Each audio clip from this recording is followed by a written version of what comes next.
तुम्हें घबराने की या परेशान होने की जरूरत नहीं है। वो लोग तुम्हारा कुछ नहीं बिगाड़ सकते। अगर उन्होंने तुम्हें हाथ लगाने की भी कोशिश की तो मैं कसम उठाकर कहता हूँ, मैं उनके हाथ तोड़ डालूंगा। आर्यान इस वक्त बहुत गुस्से में था। हमना उसके सामने सहमी हुई बैठी थी। उसकी आंखों से तेजी से आंसू बह रहे थे। इससे पहले कि वो मजीद कुछ कहता, कमरे का दरवाजा एक जोरदार आवाज से खुला और जवेरिया बेगम कमरे के अंदर दाखिल हुई। उस अजनबी लड़की को वहां पर बैठा देखकर उनके माथे पर बल पड़ गए और वो अपने बेटे से सवाल करते हुए कहने लगी, तुम कब से इतने अच्छे हो गए कि अपने क्लाइंटों को अपने घर में पनाह देनी शुरू कर दी? उसने गहरी सांस ली और अपनी कनपटी मसलते हुए कहा, अम्मी, खुदा के लिए फिलहाल मैं आपसे किसी किस्म की बहस नहीं करना चाहता। मैंने रानी को सब कुछ बता दिया है। आप उस लड़की का कमरा इसको दिखा दे। जब तक मैं इसे यहाँ से जाने के लिए नहीं कहूँगा तब तक कोई भी इससे यहाँ से जाने की बात नहीं करेगा। अगर मुझे पता चला कि किसी ने इसे घर से बाहर निकाल दिया तो मैं उस इंसान को भी इस घर में रहने की इजाज़त नहीं दूंगा। वो अपनी बात मुकम्मल करने के बाद तेजी से कमरे से बाहर निकल गया। दूसरी तरफ जवेरिया बेगम छोटे छोटे कदम उठाती हमना के सामने जाकर खड़ी हो गई और उसकी आंखों में देखते हुए कहने लगी, बिलाशुबा तुम बहुत हसीन हो और तुम्हें अल्लाह ताला ने बेतहाशा कशिश रखी हुई है, लेकिन उसके बावजूद भी मैं तुम्हें ये इजाज़त नहीं दूंगी कि तुम मेरे बेटे को अपने हुस्न के जाल में फंसाओ। अगर तुमने मेरे बेटे पर डोरें डालने की कोशिश की तो मुझसे बुरा कोई नहीं होगा। जहां तुम्हारी बहन इस वक्त मौजूद है तुम्हें भी वहीं पर पहुंचा दूंगी। ये कहकर उन्होंने नफरत से उसका बाजू पकड़ा और उसे घसीटते हुए स्टोर रूम की तरफ लेकर चली गई। उसे स्टोर में धक्का देने के बाद उन्होंने बाहर से दरवाजा लॉक कर दिया। दूसरी तरफ हमना की तबीयत एकदम बहुत खराब होने लगी थी। उसे अंधेरे से डर लगता था, उसे घबराहट का एहसास होता था। वो जोर जोर से दरवाजा बजाने लगी और जवेरिया बेगम की मिन्नतें करने लगी कि मेरी तबीयत खराब हो रही है, मुझे लग रहा है मेरा सांस बंद हो जाएगा। बाहर वो खड़ी नफरत से कह रही थी, अल्लाह करे तुम्हारा सांस बंद ही हो जाए तो अच्छा है। तुम जैसे गरीब लोगों ने हमारा जीना हराम किया हुआ है। तुम लोगों की वजह से अब हम अपने घर में भी सुकून से नहीं रह पा रहे। ये कहकर वो अपने कमरे की तरफ चल दी। रात भर वो बेटे की वजह से जागती रही थी। अब उन्हें शदीद नींद आ रही थी। कमरे में जाकर उन्होंने नींद की गोलियां ली। थोड़ी ही देर के बाद उनके खड़ाटों की आवाज सारे घर में गूंज रही थी। दूसरी तरफ आर्यान कारदार अभी आधे रास्ते में ही पहुंचा था जब उसे याद आया कि वो फाइल घर पर ही भूल कर आ गया है। उसे शिद्दत से अपनी गलती का एहसास हुआ। उसने गाड़ी दोबारा से घर की तरफ मोड़ दी। जब वो घर के अंदर दाखिल हुआ तो उसे किसी के चीखने की आवाजें सुनाई दी। वो बहुत ज्यादा घबरा गया क्योंकि उस आवाज को तो अब वो बहुत अच्छे तरीके से पहचानता था। ये आवाज दाएं जाने बने हुए कमरों की तरफ से आ रही थी। वो भागता हुआ वहां पर गया। स्टोर के अंदर से उसे हमना की चीखने की आवाजें सुनाई दे रही थी। उसे शिद्दत से कुछ गलत होने का एहसास हुआ। तेजी से जाकर दरवाजा खोला तो वो बहुत डरी सहमी हुई थी। दरवाजा खुलते ही वो जोर से उसके सीने से जाकर लगी और फूट फूट कर रोने लगी। चंद लम्हों में ही उसकी शर्ट आंसुओं से भीग चुकी थी।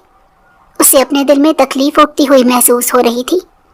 ये सब कुछ उसने अरसा पहले किसी और दूसरी लड़की के लिए महसूस नहीं किया था। उसमें कुछ तो ऐसा अनोखा था जिसकी वजह से वो ना चाहते हुए भी उसकी जात में दिलचस्पी लेने लगा। तुम यहाँ पर क्या कर रही हो? उसने मजबूत लहजे में पूछा तो वो कांपते हुए कहने लगी, आपकी माँ मुझे यहाँ पर बंद करके गई थी। उसने कोई अगली बात नहीं सुनी और तेजी से माँ के कमरे की तरफ चल दिया। मगर उसकी माँ की खुशकिस्मती थी कि वो नींद की गोलियां लेकर सो चुकी थी और वो अच्छे तरीके से जानता था कि उसकी माँ को नींद की गोलियों के बगैर नींद नहीं आती और जब एक बार ये गोलियां खा ली तो फिर 8-8 घंटे सोती रहती हैं। इसी वजह से वो खामोशी से कमरे से बाहर निकल गया। उसे समझ नहीं आ रही थी कि वो क्या करे। उसने सोचा था कि हमना को अपने घर लेकर जाएगा तो वो महफूज हो जाएगी, लेकिन यहाँ पर उसकी माँ ने अलग सियासत शुरू कर रखी थी। वो शुक्र अदा कर रहा था कि अभी उसने जवेरिया बेगम को अपने दिल की हालत के बारे में नहीं बताया, वरना कोई भरोसा नहीं था कि वो हमना को किसी ऐसी जगह पर भेज देती जहां से उसकी वापसी हमेशा हमेशा के लिए नामुमकिन हो जाती। वो उसके साथ घर के पिछले बने सहन में जाकर बैठ गया। क्या तुम्हें अभी भी डर लग रहा है? उसने पूछा तो वो जोरों शोर से हाँ में सर हिलाने लगी। अचानक लाइट गई तो सारे घर की बत्तियां बंद हो गईं। वो दोबारा से चिल्लाने लगी। आर्यन कारदार ने अपने कानों में उंगलियां दे दी थी और उसे बेजारियत से कह रहा था, क्या तुम्हें चिल्लाने के अलावा और कुछ नहीं आता? अब ऐसा क्या हो गया जो तुम गला फाड़कर चिल्लाए जा रही हो? मुझे अंधेरे से बहुत ज्यादा खौफ महसूस होता है। मुझे लगता है कि अंधेरा मुझे अपने अंदर कहीं गुम कर लेगा, उसने सिसकते हुए कहा तो वो चंद लम्हों के लिए खामोश हो गया। जब वो बोला तो उसे अपनी आवाज किसी गहरी खाई से आती हुई मालूम हो रही थी।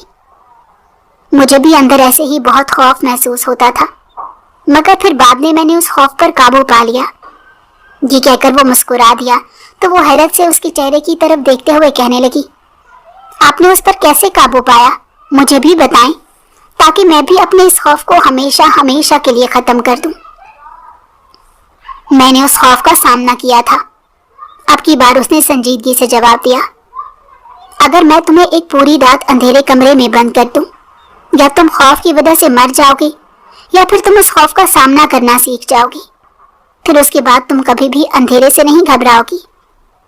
वकील की बात सुनकर वो नफी में सर हिलाने लगी और कहने लगी, नहीं, मैं ऐसा कभी नहीं करूंगी। खबरदार जो आपने मुझे अंधेरे कमरे में बंद करने की कोशिश की। उसने उंगली उठाकर उसे धमकी देने वाले अंदाज में कहा तो बेसाख्ता आर्यन कारदार के लबों पर मुस्कुराहट फैल गई और वो अपने सीने पर हाथ रखते हुए कहने लगा, हम कौन होते हैं आपके साथ जबरदस्ती करने वाले या आपको तंग करने वाले? हम तो यहाँ पर आपके हुक्म के मोहताज हैं। आप हमें जो हुक्म सुनाएंगी हम वो मान लेंगे। इसके अलावा हमारे पास दूसरा कोई रास्ता ही नहीं बचा। आखिरी बात उसने मायूनी खेज अंदाज में कही थी। आपने मुझसे वादा किया है कि आप मेरी बहन का बदला लेंगे। आप ये केस जीतने में मेरी मदद करेंगे। उसकी सोई अभी तक उसी बात पर अटकी हुई थी। आर्यन कारदार ने एक गहरी सांस ली और उसे तसल्ली देते हुए कहने लगा, हाँ, मैंने तुमसे ये वादा किया है, लेकिन इस केस में हाथ डालने से पहले मुझे तुमसे कुछ अहम सवालात करने हैं, जिसका तुमने मुझे बहुत ईमानदारी के साथ जवाब देना है।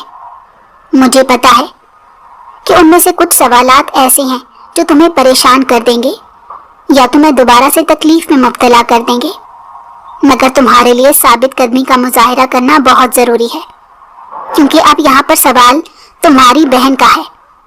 अगर तुम चाहती हो कि तुम्हारी बहन को वाकई इंसाफ मिल जाए तो उसके लिए तुम्हें बहादुर बनना होगा। सबसे पहले इन छोटी छोटी चीजों से घबराना छोड़ दो। तुम गांव से यहाँ शहर इतनी दूर चली आई इंसाफ के लिए। तुम बहादुर थी, इसी वजह से तुमने ये काम किया। तुम्हारी जगह अगर कोई और लड़की होती तो अभी तक किसी कमरे में बैठी रो रही होती और अपनी बहन की मौत का गम मना रही होती, मगर तुम बहादुर थी। तुमने सब घर वालों की मुखालफत को मोल ले लिया, यहाँ तक कि तुम अपने चचा के रिवायात के खिलाफ चली गई और उनकी आंखों में आंखें डालकर बात की। हालांकि ये काम कोई आम लड़की नहीं कर सकती। तुम बहुत खास हो और तुमने अपने अंदर छुपी हुई इन सलाहियतों को समझना है। हमेशा की तरह वो उसे हौसला दे रहा था और उसके साथ साथ उसे उसकी बहादुरी पर दाद भी दे रहा था। ये सब करने में अल्लाह ताला ने मेरी मदद की थी, वरना मुझ में तो कभी इतनी हिम्मत नहीं थी कि मैं अपने चचा के खिलाफ जाती। ये कहकर उसने तकलीफ से अपनी आंखें बंद कर ली। आंसू टूटकर उसकी आंखों से गिरे। आर्यन कारदार ने फौरन ही चुन लिया। उसने खुद से वादा किया था कि वो दोबारा कभी भी इस लड़की की आंखों में आंसू नहीं आने देगा और ना ही कभी इसका दिल तकलीफ में मुब्तला होने देगा। तुम फिर से रोना शुरू हो गई।